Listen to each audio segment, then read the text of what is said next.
दोस्तों, आज भारतीय बैंक्स कई समस्याओं से जूझ रहे हैं और इस सेक्टर को सुधारने के लिए इसमें व्यापक बदलाव की जरूरत महसूस की जाने लगी है।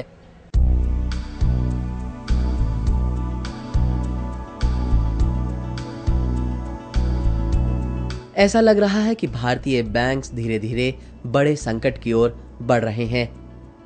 आज कई बड़ी समस्याएं उनके सामने सुरसा बनकर खड़ी हुई हैं। भारतीय बैंक्स के सामने सबसे बड़ी समस्या है कैपिटल की। लोगों की बचत घट रही है। बैंकों की बड़ी रकम इंफ्रास्ट्रक्चर सेक्टर्स प्रोजेक्ट में अटकी पड़ी है। ये अधिकांश प्रोजेक्ट्स किसी न किसी कारण से पूरे नहीं हो पा रहे हैं। इन सब के अलावा साल 2018 तक बैंक्स में करीब 2500 करोड़ रुपए डालने की और जरूरत है। इतना ही नहीं, भारतीय नेशनलाइज्ड बैंक्स में मैन पावर की घोर समस्या आने वाली है। आज भारतीय नेशनल बैंक्स में 1500 जनरल मैनेजर्स हैं, जिनमें से 80% साल 2016 तक रिटायर होने वाले हैं।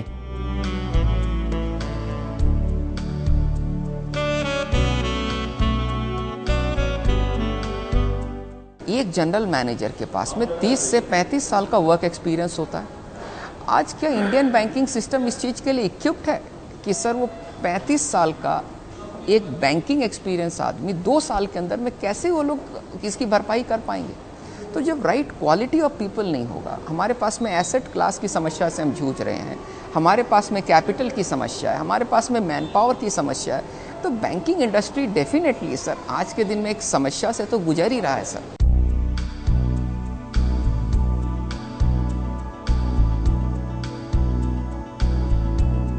अब सवाल यह उठता है कि बैंक्स को ऐसी स्थिति में क्या करना चाहिए।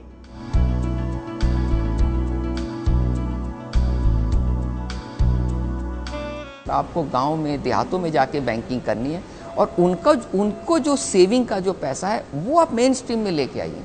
बैंकर को अपना काम करने का जो हम लोग का जो ढर्रा चला आ रहा है उसको हम लोग को चेंज करना पड़ेगा। आज के दिन में भारत के जो लोग हैं सर वो विदेश जा के काम करते हैं सर, तो हम लोग इंटरनेशनल बैंकिंग को हम लोग को अच्छे से समझ के उनको इंटरनेशनल बैंकिंग प्रोडक्ट देने पड़ेंगे सर। हम लोगों को और भी बहुत और सारे इंस्ट्रूमेंट बनाने पड़ेंगे जिसके थ्रू एक प्रमोटर या बैंकर एक तरीके से पैसा ले सकता है और पैसा दे सकता है सर। हम लोग का जो रिस्क मैनेजमेंट का जो तरीका है सर उसको चेंज करना पड़ेगा।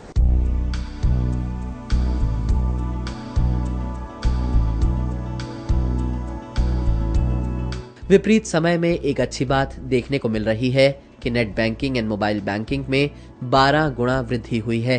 ये कहीं ना कहीं इस समस्या का समाधान बनेगी। बैंक जो लोन देने का जो तरीका है उसको चेंज करे।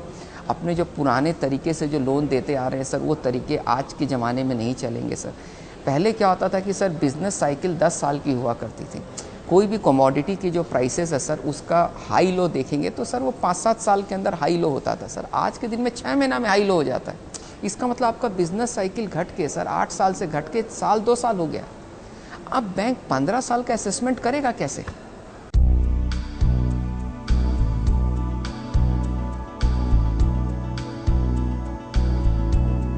आज करीब 60 करोड़ लोग बैंकिंग व्यवस्था से बाहर हैं और बैंक्स इन्हें अपने दायरे में लाने का प्रयास कर रहे हैं।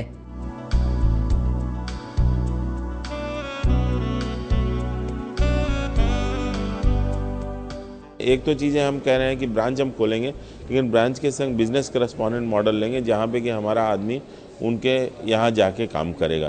तो एक आदमी की कास्ट है जो 100 लोगों को कैटर करेगा, एक ब्रांच की कास्ट नहीं है, तो कास्ट कम हो गई।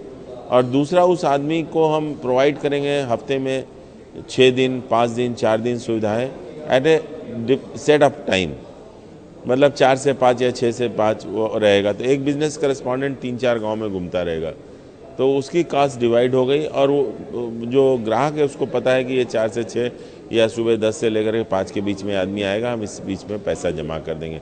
तो ये एक चैनल हुआ। दूसरा, हम कुछ ऑटोमेटेड मशीन्स लगा रहे हैं, जिन मशीन्स के through like ATMs and all that वो अपना ट्रांजेक्शन्स खुद कर सकते हैं।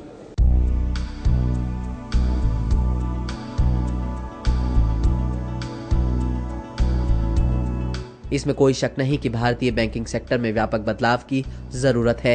यदि ऐसा होता है तो भारतीय बैंक्स आने वाले समय में घोर संकट से बच सकते हैं।